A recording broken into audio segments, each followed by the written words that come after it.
Welcome to the Deep Dive. Today we are cracking open the foundation of the global food chain.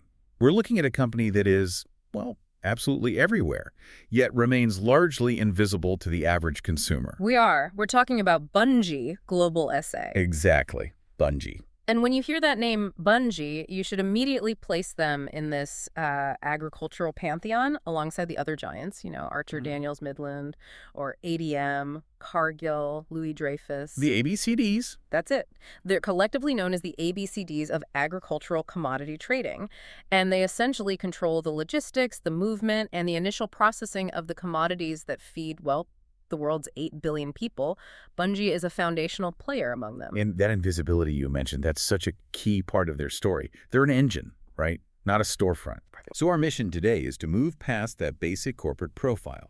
We want to uncover Bunge's nearly 200-year history, grasp the sheer scale of its global footprint, which stretches from, a remote field all the way to a bottling plant, and then examine the complex social and financial controversies that, inevitably accompany a juggernaut of this size. We want you, the listener, to really understand the hidden infrastructure that gets food onto your table. So to set the stage, let's start with a snapshot, the vitals of the modern Bunge. Okay, so legally its incorporation is in Geneva, Switzerland.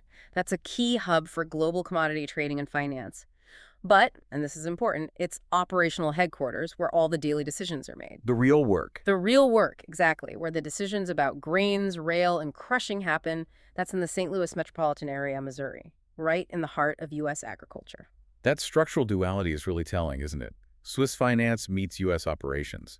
So what kind of financial muscle are we actually talking about here? It's immense. If we look at the 2024 data, Bunge is traded on the NYSE as BG. It's component of the S&P 500, and it reported a staggering U.S. $53.1 billion in revenue. $53 billion. Billion, with a B. To put that into perspective, that's comparable to the annual GDP of a medium-sized country. That is just, it's hard to wrap your head around. $53 billion simply moving and processing grains and oilseeds.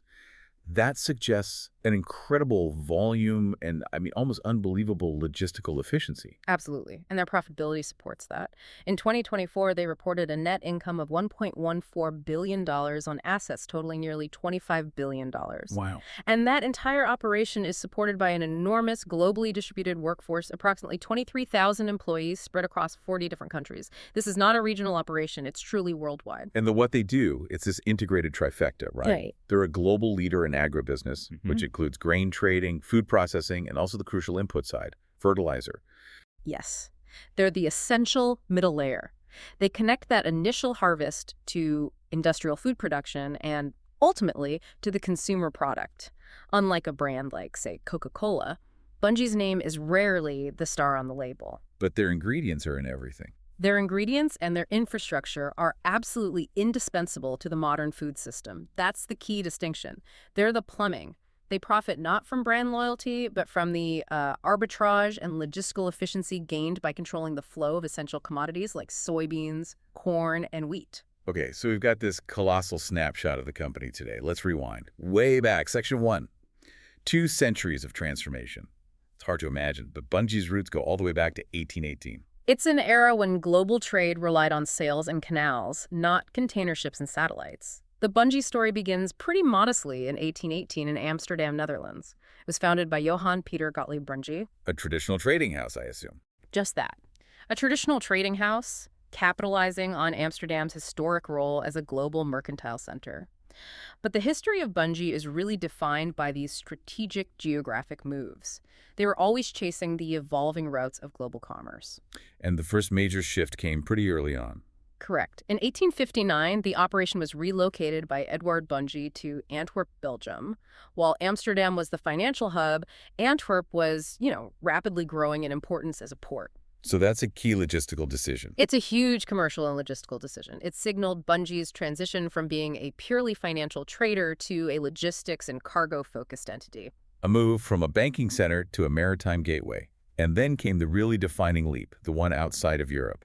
That was the strategic vision of Ernest Bunge. He brought the family name and the business model to Argentina in 1884. This pivot was absolutely critical. Why Argentina specifically? because the pampas, those vast fertile plains, were rapidly emerging as one of the world's biggest and most efficient sources of grain and beef.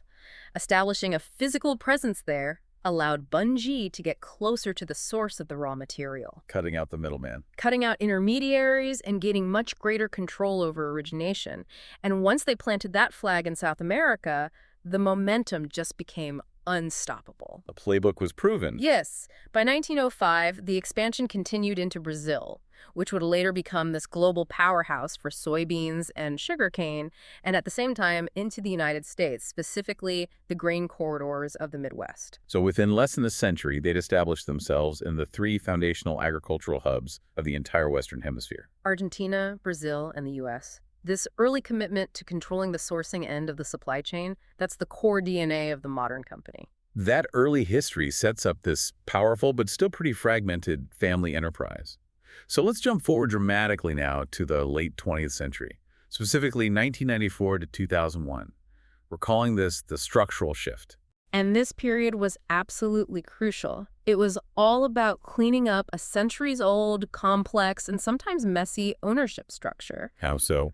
Well, the company had grown through a network of dozens of interlocking subsidiaries, and ownership was fragmented among descendants of the founding families, the Hirsch, Bunge, Bourne, and others, plus about 180 other long-standing shareholders. And why was that fragmentation a problem? Why couldn't they just keep going as a private entity? Because a structure like that makes raising massive amounts of external capital really difficult. It makes the company opaque to large institutional investors.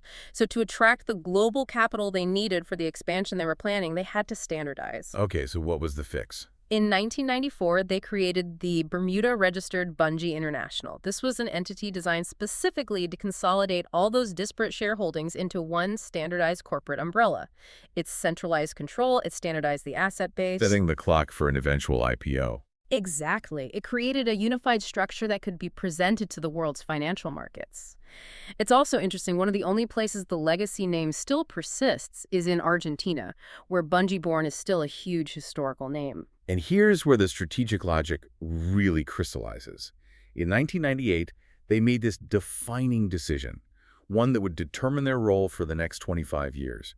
They chose to shed their visibility. That was the critical turning point. In 1998, Bunge systematically divested almost all of its retail foods interests. Think about that.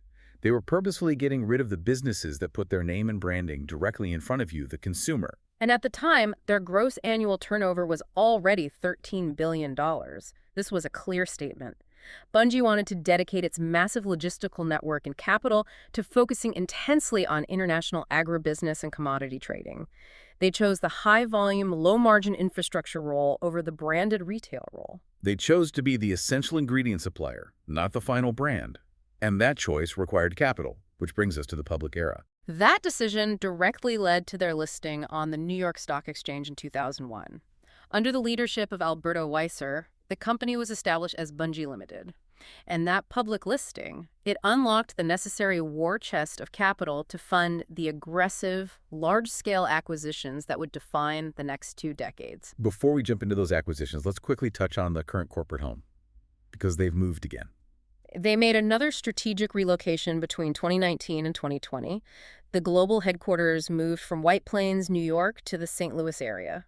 And crucially, they already housed their massive North American operations there, so this was about consolidation. So what's the strategic advantage of St. Louis over, say, a financial center like White Plains for a company like Bunge? It's purely logistical. St. Louis is geographically central to the major commodity trade routes in the U.S.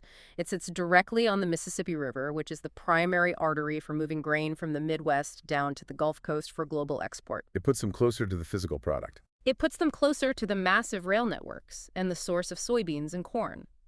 It's a very practical, strategic choice that reinforces their dedication to that agribusiness core. That is a remarkable evolution. So let's move into Section 2, the agribusiness stack. This is the concrete reality of Bunge's dominance, and it's all built on what we can call the triple core of their operations. The 3 main businesses are what solidified their leading global presence. You have agribusiness, which is the trading, crushing, milling part. Then you have fertilizer, the input side. and food products the higher value output. And it's essential to understand that these aren't just three separate departments, right? Not at all. They are vertically integrated and interdependent. They create a single, robust ecosystem. And that system allows them to lay claim to some truly impressive titles of global dominance. I mean, they aren't just one of the biggest. In some areas, they are the biggest. They hold three major industry-defining titles. First, and arguably most important, Bunge is the world's largest oilseed processor. That's a massive claim. It's huge. Oilseeds, we're talking primarily soybeans, canola, sunflower, are the source of two of the most critical components of the global food system: vegetable oil for us and meal for livestock feed. Controlling the largest processing capacity gives them unparalleled influence over the global fat and protein supply. Which means it dictates global pricing power for these essential commodities. Absolutely. The second title is on the consumer side. They are still the world's #1 seller of bottled vegetable oil to consumers. Even after that 1998 divestiture, they held on to significant consumer market share in key regions. And the third claim pulls us back to the input side, back to their South American roots. They are the largest producer and supplier of fertilizers to farmers in South America. This is a powerful strategic advantage. By supplying the fertilizer to the major agricultural regions of Brazil and Argentina, they establish relationships and, crucially, influence the crop yields before the crops are even harvested. That level of vertical control is what makes their model so resilient. Let's break that down into the 6 key operational areas, starting with the initial stage, getting the raw material. That begins with origination and transport. This is their logistical backbone.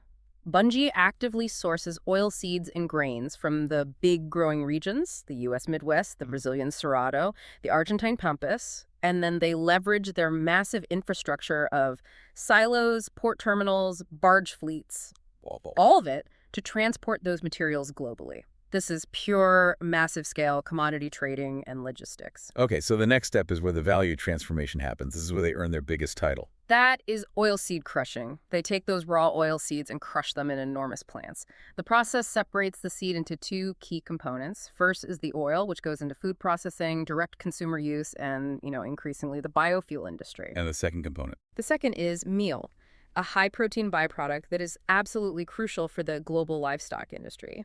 It feeds everything from poultry to hogs. That dual output allows them to profit from 2 distinct global markets at the same time. Now, despite that 1998 divestment, the consumer connection is still there. That's the third key area. Yes, the consumer products division. This focuses on manufactured goods, so the bottled oils, where they are #1, but also processed staples like mayonnaise and margarines. This segment acts as an in-house customer for their crushing division. Making sure a portion of their bulk oil immediately moves into higher margin goods. Clever. It is.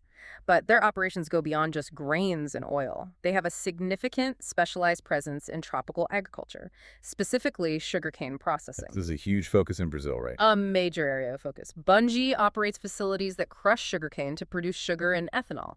But here's the interesting optimization. The fibrous residue, known as bagasse, is used to fuel cogeneration plants that produce electricity. Wow, so they're even in the energy business. It makes the entire operation highly energy efficient. And they often sell the excess power back to the grid. It's a perfect example of how modern agribusiness squeezes every last drop of value from a raw crop. The 5th area brings us back to staples. Milling. Bunge mills wheat and corn. Their customers are typically large-scale commercial entities, major food processors that need wheat flour for pasta or baked goods, massive industrial bakeries, brewers that need specialized corn products. They're not selling you a 5-pound bag of flour. They're moving ingredients by the trainload. Exactly. And finally, circling back to close that self-reinforcing loop, we have the fertilizer sales division. This is what creates that ecosystem you mentioned. By selling fertilizer directly to farmers, particularly in high-volume regions like South America, they create guaranteed flows. A farmer who buys Bunge fertilizer is very likely to sell their harvested crop back to Bunge's origination arm, which in turn feeds the crushing facilities. It's a deeply embedded, resilient system. So if they already control the world's largest crushing capacity, what's next? Our sources point to a future pivot. What do they see changing? They recognize that future growth isn't just about maximizing the volume of corn or soybeans, it's about maximizing the value extracted from those crops, especially in response to consumer demand for healthier, more specialized, and sustainable ingredients. And that's where plant protein comes in. Yes. In 2021, they were ranked 18th on the global top 40 plant protein producers list, which is telling. A 2023 Bloomberg article actually described Bunge's transition as a food science pivot. A food science pivot. What does that mean in practice? The key insight is that Bunge is uniquely positioned. They already control the massive supply chain and infrastructure needed to separate the protein from the oil. So instead of selling all that meal as low-value animal feed, they can use food science to refine it into higher-value ingredients. For things like plant-based meats and dairy alternatives. Plant-based meats, dairy alternatives, functional foods. They're moving up the value chain by creating complex, specialty ingredients from the same raw materials they crush every single day. It's an evolution from commodity trader to advanced ingredient supplier. That comprehensive stack shows how they built this colossal size. But that size was also achieved through, let's say, inorganic growth. Section 3, consolidation and contested control. This is all about major acquisitions and high-stakes takeover battles. Bunge's strategy has always been marked by these precision acquisitions. The first major move in the public era came in 2002 with the acquisition of cereal. And what was the strategic logic there? Cereal was the parent company of two critical entities, Central Soya and Canamere Foods. This was a direct, massive injection of oilseed processing capacity, especially for their North American footprint. More importantly, it included vast silo networks and access to key rail and port infrastructure across the U.S. and Canada. So it immediately solidified their claim as the world's largest oilseed processor. Added vital assets overnight. Following that, they targeted market share in the higher-margin finished goods sector, the fats and oils division. Right, in Europe. That's right. Between 2008 and 2009, they made two strategic moves. They acquired Walter Rau, a German margarine company, and then the margarine business from the Finnish Ratio Group. This was about gaining market access and supply chain control in major European markets. Leveraging their immense raw oil crushing capacity. Then the focus continued, moving into the complex world of tropical oils. In 2017, Bunge announced its intent to acquire a 70% stake in IOI Loader's Croqueland. This was a substantial investment, $946 million from a Malaysian palm oil producer. And what did that get them? It significantly extended their specialized oils portfolio. It pushed Bunge further into highly functional fats used in confectionery, bakery, industrial frying. It was a move to dominate not just basic vegetable oil, but highly specialized value-added oil ingredients. But when a company gets this big, it inevitably attracts attention from other giants. Which brings us to a tense period of defending against takeovers between 2017 and 2018. This was a genuine period of drama in the commodities market. It started in May 2017 when Glencore, the massive Swiss-based commodities and mining giant, started actively pursuing Bunge. And Bunge went into defensive mode. Immediately. They retained elite financial and legal advisors like J.P. Morgan. The standard playbook involves poison pills or shareholder rights plans, things designed to make a hostile takeover prohibitively expensive. They fought back by positioning themselves as a fundamentally sound, strategically vital, and fiercely independent asset. And Glencore wasn't the only one circling. That's the most fascinating part. In January 2018, while still warding off Glencore, reports surfaced that Archer Daniels' Midland ADM, their biggest rival in the ABCD group, had also approached Bunge about a takeover. Wow, from both sides. At that point, Bunge's market value was about $9.8 billion. Facing interest from both the global mining king and their immediate competitor, it just highlights how strategically important Bunge's network really was. That they successfully resisted both efforts shows immense corporate willpower, and it allowed them to pursue their own strategic moves later on. Maintaining that independence allowed Bunge to make selective divestments, optimizing capital. We saw this with the sale of their U.S. grain elevators. Yes, I remember that. In 2020, they agreed to sell 35 of their U.S. interior grain elevators to Zenno Corporation. On the surface, it might look like shrinking, but it's really a strategic shift. They were streamlining the logistics network to focus capital on their crushing and global trading core. Which perfectly sets the stage for the absolute monumental event, the mega merger, that fundamentally reshaped the whole landscape. This was the defining event of the decade for them. In 2023, the announcement of a massive merger with Viterra. Viterra, owned by Glencore, ironically, was another major global grain handler. The deal was completed in July 2025, creating what analysts immediately called a $34 billion agri-trading powerhouse. $34 billion. So what specific strategic gaps did Viterra fill for Bunge? This merger was all about complementarity. Bunge was the world's leading processor. Viterra was exceptionally strong in origination and handling of bulk grains, wheat, corn, barley in regions where Bunge might have had less depth. So it's combining Bunge's processing dominance with Viterra's physical network. Exactly. It creates an entity with unparalleled logistical and trading power. It dramatically increases the centralization of control over the initial stages of global food flows.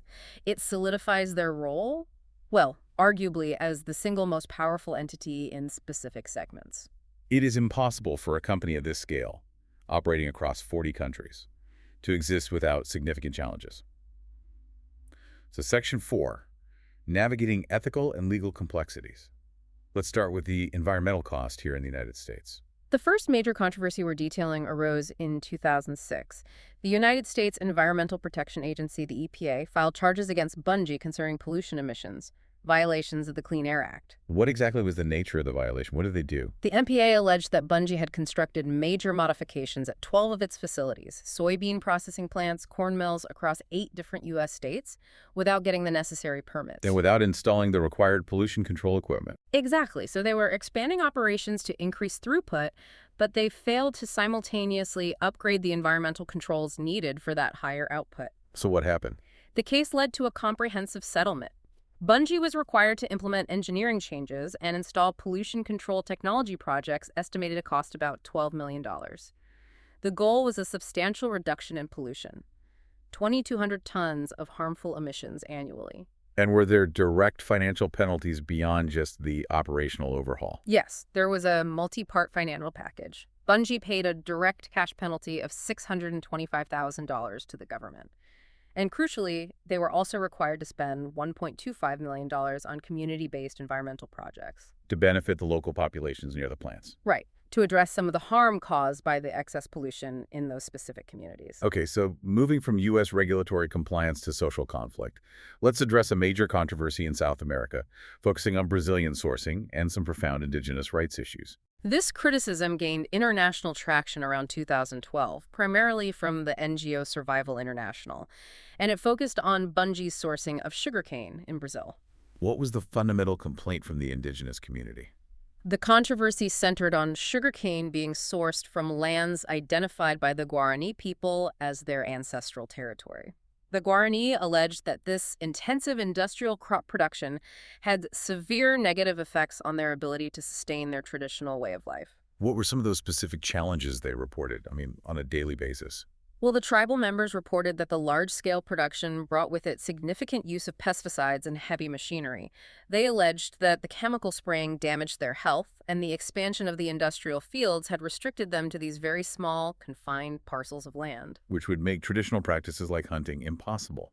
Exactly. It severed their physical connection to their culture and severely limited their food sovereignty. And to understand the high stakes of this conflict, the source notes the tragic historical context. The chief of the community, Marcus Vernon, had been killed by ranchers in 2003. So these land disputes were not abstract legal arguments. They were, and are, life and death. They absolutely are, which clarifies the urgency of their appeal. They were asking Bunge to adopt a clear ethical sourcing policy. They wanted them to follow the example set by another major player, Raisin, which had agreed to stop sourcing sugarcane from that specific disputed area. The third major area of controversy is financial scrutiny.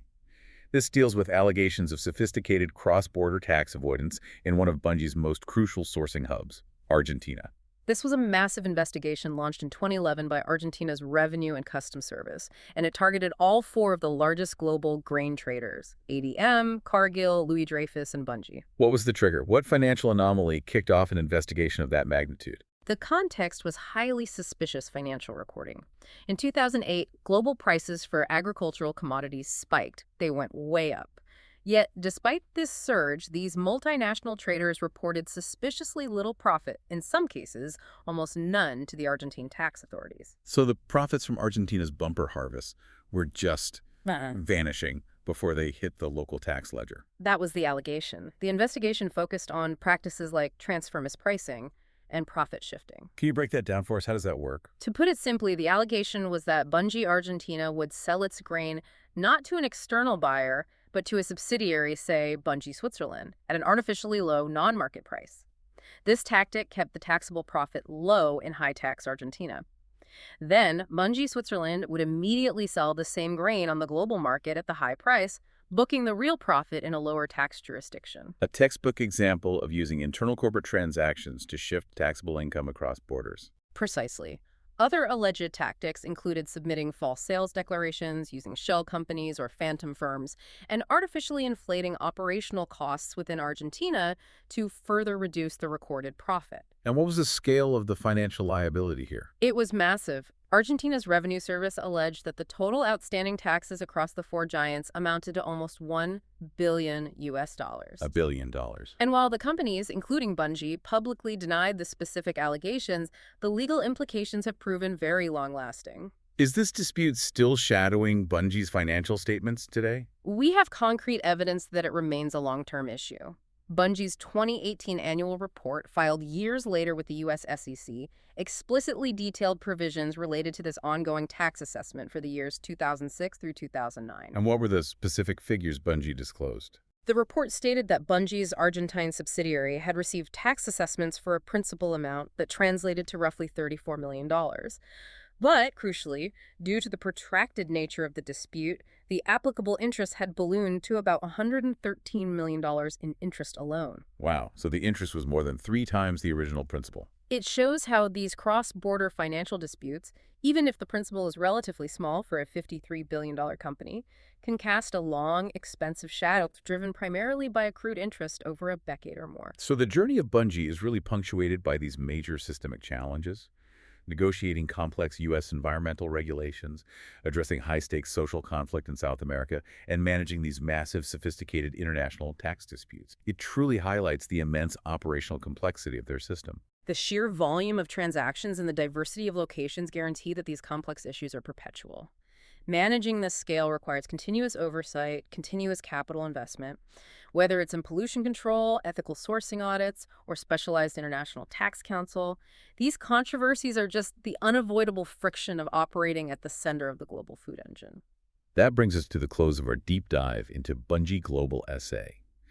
Let's briefly synthesize this incredible 200-year journey and its modern implications. We've traced Bunge's evolution from, a modest trading house in Amsterdam in 1818 through strategic moves to key logistics hubs like Antwerp and, critically, into the primary agricultural producing regions, Argentina, Brazil, the U.S. by the early 20th century. We saw the defining structural moments, that 1994 share consolidation and the pivotal strategic decision in 1998 to shed most of the consumer brands.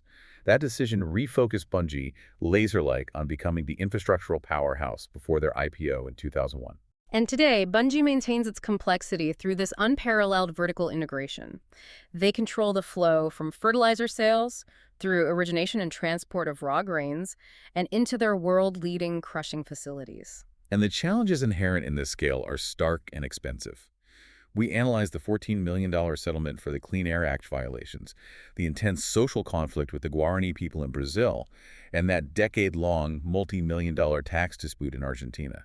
And these operational complexities are now being intensified by the massive recent consolidation. The completion of the merger with Viterra in 2025 solidifies Bunge's position as a $34 billion agri-trading juggernaut.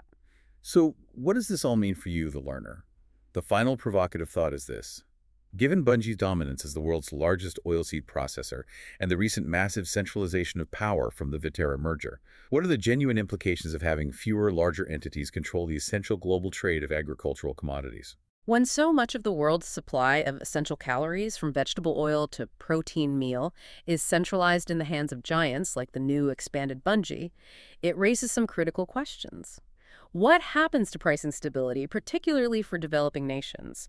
How much pressure can massive buyers exert on local farmers? And what does this centralization mean for the future enforcement of ethical sourcing standards, land rights, and environmental compliance across 40 different jurisdictions?